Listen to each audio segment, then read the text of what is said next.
Senator Mchain, thank you very much for taking time to speak to Australian viewers. Thank you. Now, you've just come straight from question time. You don't have anything like that in American politics, but you must sometimes yearn for an opportunity to just hurl some insults across the chamber at your opponents. Quite often. And I think it's a great thing to do. I've visited the British Parliament and seen it there, and I think it's important. And I wish, frankly, that we had something like that. Although, we do have congressional hearings and call various cabinet members up before our committees, but not the President of the United States. Down to the issues. Australia's announced today that it'll send another 30 troops to Afghanistan, and Australia's been committing troops to US-led missions since 9/11 to help in the fight against terrorism. We were told that it would make the world safer, and yet the events in Manchester last week have shown us yet again that the world remains less safe from terrorism than ever. I think that's true, and I think one of the reasons is that we have not pursued a strategy for victory.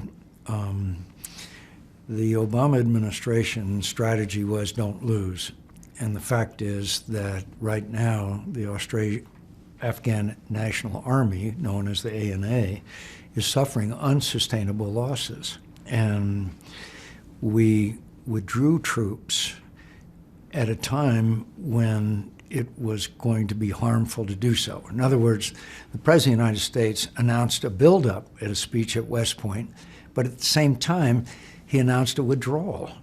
You've got to have a strategy for victory. I believe that this national security team that is around the President now, General McMaster and General Kelly and General Mattis, I think they are developing a strategy, and that strategy means victory.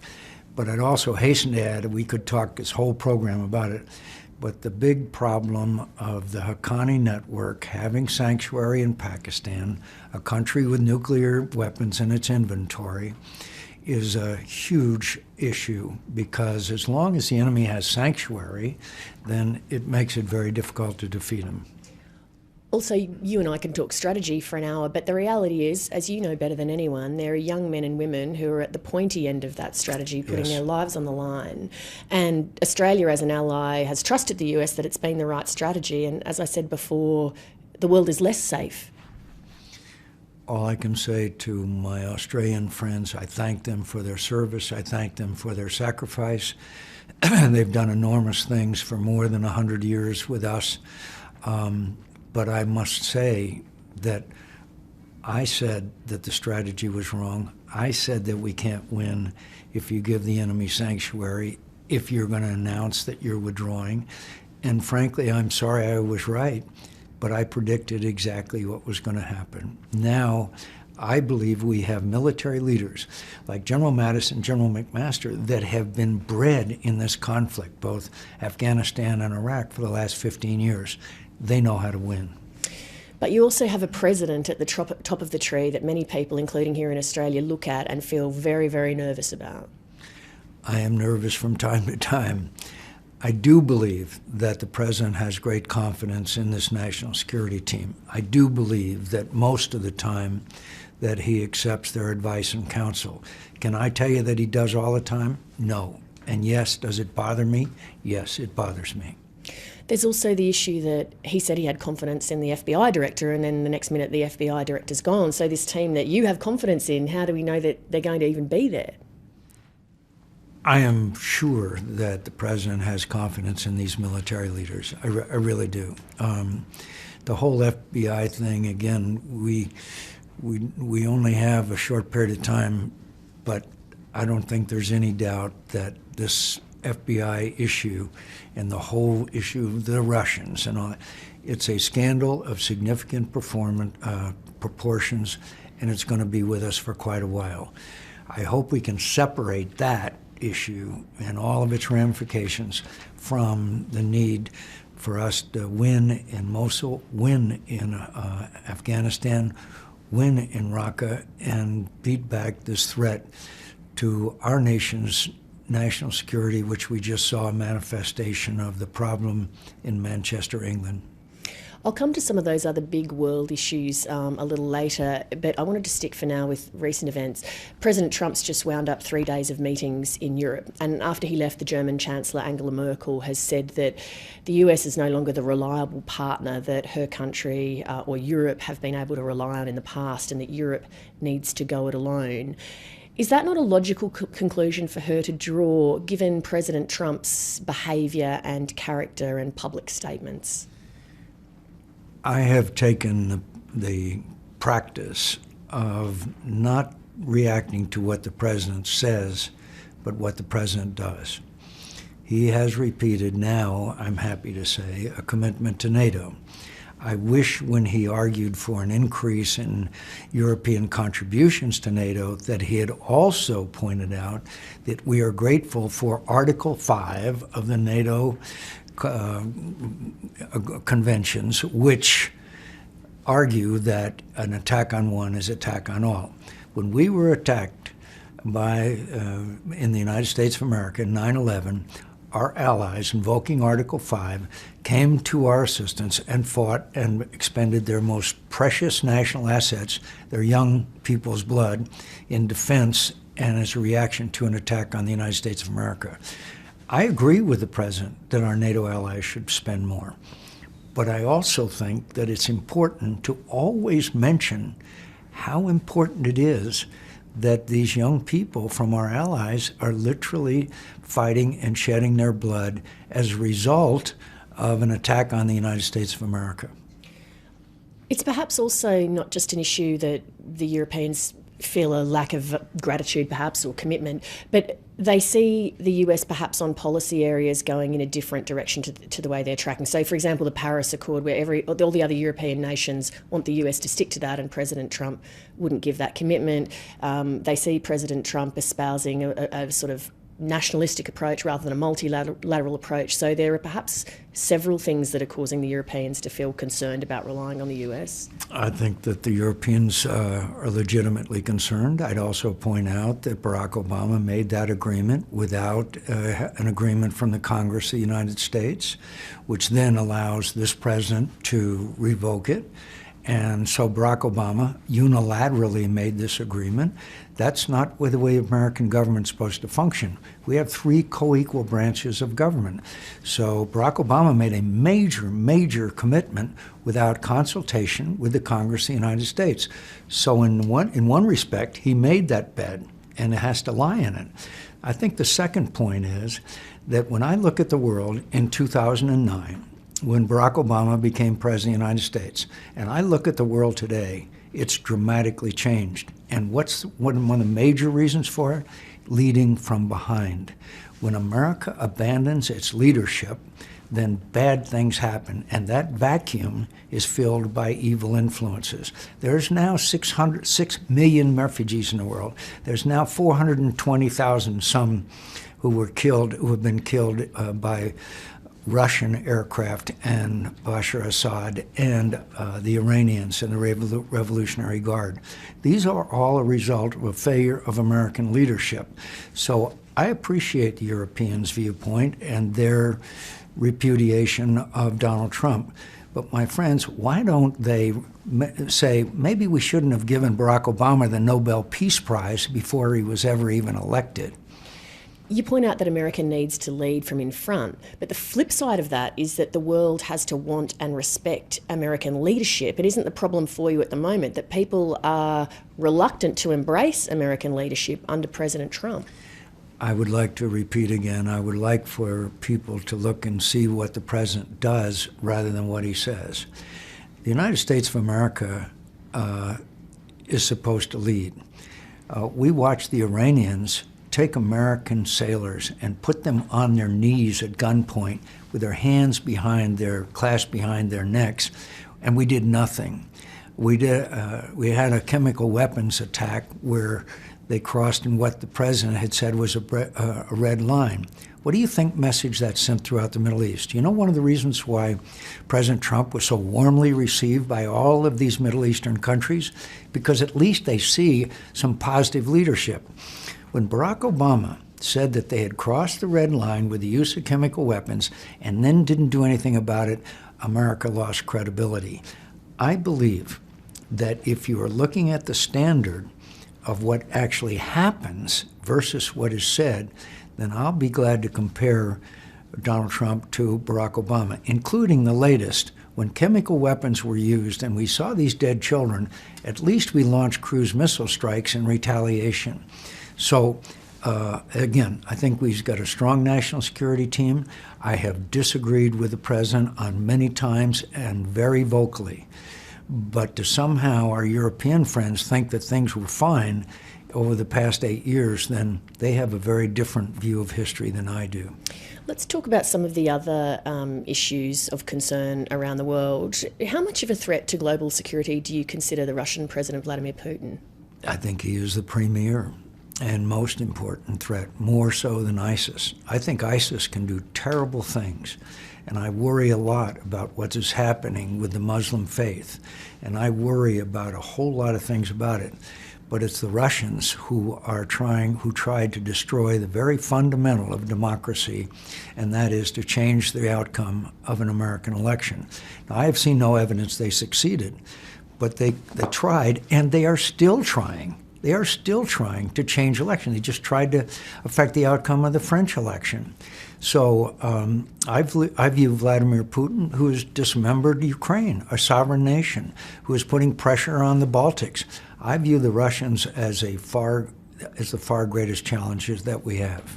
But what can be done in terms of trying to address the way that Russians, I guess, are attempting to undermine democracy? Well, first of all, we have to understand cyber and get a policy, which was, by the way, not there for the last 8 years, as to how to respond to cyber attacks. We have to understand how serious that challenge is and measures we have to take to counter. First, we need a policy. The second thing, sanctions. We have done nothing in response to the election last November to respond to Vladimir Putin's attempt to change the outcome of our elections. So, way to go, Vladimir. We haven't responded at all to it. So we need to have increased sanctions, and hopefully when we come back from our recess, the Senate will move forward with sanctions on Russia and enact other penalties for Russian behavior. One of the senior advisors in the Trump administration, Jared Kushner, who's also the president's son-in-law, is under a lot of scrutiny at the moment for an alleged attempt to establish some back-channel communications between the Trump team and the Kremlin. Mm-hmm. What's your view of that? My view of it is I don't like it. I just don't. I know that some administration officials are saying, well, that's standard procedure. I don't think it's standard procedure prior to the inauguration of a president of the United States by someone who is not in an appointed position. And I think that Mr. Comey, we now know, took action that he did in regards to then candidate Clinton because of some false news that was being put out by the Russians. I mean, this becomes more and more and more bizarre. In fact, you can't make it up. So we know the Justice Department's appointed an independent counsellor to take a look at this, the former FBI Director Bob Mueller. What do you think are the unanswered questions? What do you think we still need to know about this Russia situation? We need to know two things. One, as far as Mr. Mueller is concerned, whether there was criminal activity in violation of law. That's the job of this special prosecutor. Then we have to have congressional investigations to find out what the Russians did and how they did it and how we respond to the cyber attacks that continue, and basically starting with their attempt to affect the outcome of the last election of 2016. So I think there is dual responsibilities here. And by the way, Mr. Mueller is one of the most respected people in Washington. How about China? Do you see China as a potential friend ever for the United States and its allies, or does it remain a foe? I worry a great deal about China. I do not predict confrontation with China. I think it would be of the utmost seriousness. But I do believe in freedom of navigation. I believe that it is clearly illegal, the filling in these islands. I believe that they are asserting themselves economically, which is their right to do. But at the same time, this is still a country that is governed by a communist party and a one strongman leader. That is in contradiction to the democratic principles that govern both Australia and the United States of America.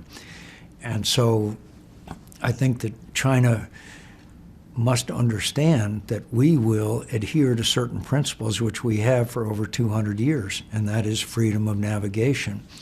And I hope that China will make some progress, especially on the human rights front. You mentioned China's economic assertiveness. They're developing at the moment what's being called the New Silk Road, which is a trade route through West Asia and Eastern Europe. Is that an attempt by China, do you think, to use its economic clout to wield greater political influence, particularly at a time perhaps when friends and allies of the United States are a little worried about President Trump? I think the Chinese are attempting to assume what they believe is their rightful role. They've believed it for centuries, and that is a dominant power in the Asia-Pacific region. And I think they're using their economic clout to great effect. And at the same time, I see in the future an alliance between the United States and India, Japan, Korea, where we are a counterweight to their influence, where we will, as Australia has done so well in helping these small island nations make progress towards democracy. There's many things that we can do. And the fundamentals that we stand for will always prevail over those that are counter to that, because it's human nature. It's our fundamental beliefs. It's our principles. Whether the Chinese have become more powerful or not, our way of life is still far more respected by people in the region and around the world than theirs. So ultimately, we will prevail. We just have to be steadfast. You mentioned Korea before. North Korea has fired another ballistic missile which has landed in Japan's economic zone. Despite the global community attempting to tackle North Korea, it keeps doing this. What's the next step there? The key to it is China. China can restrain North Korean behavior. I don't think that it's acceptable for the United States of America to have an intercontinental ballistic missile or a missile aimed at Australia with a nuclear weapon on it and depend on our ability to counter it with an anti-missile capability. So this could be a very serious crisis along the lines of the Cuban Missile Crisis, unless we do everything we can to restrain North Korean behavior. What's the best and easiest way? Obviously the Chinese, because the Chinese control basically the North Korean economy. So we have to explain to the Chinese how this is a vital issue, and we need their help and cooperation. The Chinese say that they're worried about a united Korea. There's nothing to worry about with a united Korea. In fact, I think over time they would profit by it by trade. So this is an impending crisis, and it requires all of us working together to diffuse this crisis and make sure that that North Korea is never in a position where they can threaten the United States of America or Australia or any of our allies with a nuclear weapon. There's often talk in foreign policy circles in Australia that North Korea or the South China Sea might cause some sort of confrontation where Australia will have to choose between China as its biggest trading partner and the United States as its closest political ally. What do you think about that? I think there's no doubt that China's economic influence in Australia has an effect, and I think that's natural and understandable. But at the same time, there is a bond between the United States and Australia that goes back to the First World War. It goes back to the Second World War. It goes back to the Vietnam War. It is in play right now in Afghanistan and Iraq. It is a bond that has been forged in common sacrifice and, more importantly, common principles. So I understand the importance of Chinese trade with Australia, and I think it's very legitimate. But when it comes to standing up for human rights and the basic principles that guided our both democracies for all this time, I think it will always come down in favor of the United States and Australian alliance. And again, I do not predict confrontation with China, but I do predict solidarity between the United States and Australia, where we stand up for those principles that we believe in. If we didn't, we would be betraying those young people whose bodies rest in sandy beaches and quiet fields all over the world. During the George W. Bush administration and now during the Trump administration, you are one of the key Republican voices that's always trying to keep the president and his policies to account. Why do you take on that role? Because I presume it doesn't come without quite a bit of stress and pressure. I think my role is that I represent the people of Arizona. They've been kind enough to send me back many times, and I think I have the experience and the background to be well-versed enough that I will do everything I can to help the President of the United States. But where I don't agree, then I will obviously speak up. And so my first priority as chairman of our Armed Services Committee is our national security. And I believe that the President has done some, but not enough, as far as restoring the military, which has deteriorated over the last 8 years. You are one of America's best-known military veterans, and I want to ask you about how well Australia and the US are looking after veterans. Your suicide rate among veterans is unacceptable. Ours is unacceptable. What more needs to be done on that front? Today, 22 veterans in the United States of America will commit suicide. I'm sure that proportion to population, that the same thing is true in Australia.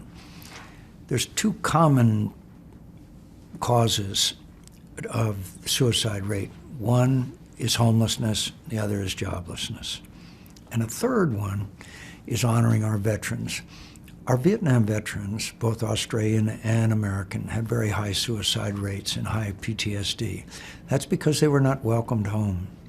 Because of the depth of the anti-war movement in both our countries, we didn't treat our veterans very well. We need counseling. We need early detection. We need people who are willing to go out and give them a chance in employment. Employment is so important. And I know all over this country and all over the United States, business people, small and large, are seeking to hire and train our veterans. And I'm confident that we can confront this problem, but there has to be a better job done by our Veterans Administration in both countries. When you look at the lives that veterans have sometimes when they leave the military, what message does it send to young people about whether or not going into the military is a good thing to do with your life? I think it's a disincentive. But I also appreciate the fact that literally every sporting event I go to in the United States, they say, we're honoring our veterans, either individuals or as a group.